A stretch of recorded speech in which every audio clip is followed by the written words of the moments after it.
కుదిరితే పరిగెత్తు, లేకపోతే నడువు, అదీ చేత కాకపోతే పాకుతూ పో. అంతేకాని ఒకే చోట అలా కదలకుండా ఉండిపోకు. ఉద్యోగం రాలేదని, వ్యాపారం దెబ్బతిందని, స్నేహితుడొకడు మోసం చేశాడని, ప్రేమించిన వాళ్లు వదిలి వెళ్లిపోయారని అలాగే ఉండిపోతే ఎలా?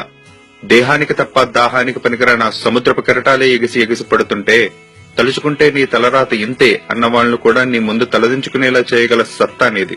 అలాంటిది ఇప్పుడొచ్చిన ఆకాస్త కష్టానికే తలంచేస్తే ఎలా? సృష్టిలో చలనం ఉన్నది, ఏదీ ఆగిపోకూడదు. పారే నది, వీచే గాలి, ఊగే చెట్టు, ఉదయించే సూర్యుడు అనుకున్నది సాధించాలని నీలో కసికసిగా ప్రవహిస్తుందే, ఆ నెత్తురుతో సహా ఏది ఆగిపోవడానికి వీల్లేదు. లే, బయలుదేరు. నిన్ను కదలనివ్వకుండా చేసిన ఆ మానసిక బాధల సంకెళ్లను తెంచేసుకో. పడ్డ చోటు నుంచే పరుగు మొదలుపెట్టు. నువ్వు పడుకునే పరుపు నిన్ను చెదరించుకోకముందే బద్ధకాన్ని వదిలేయి. నీ అద్దం నిన్ను ప్రశ్నించకముందే సమాధానం వెతుక్కో. నీ నీడ నిన్ను వదిలేయకముందే వెలుగులోకి వచ్చాయి. మళ్లీ చెప్తున్నా, కన్నీళ్లు కారిస్తే కాదు, చెమట చుక్కని చిందిస్తేనే చరిత్రను రాయగలవని తెలుసుకో. చదివితే పదాలు మాత్రమే, ఆచరిస్తే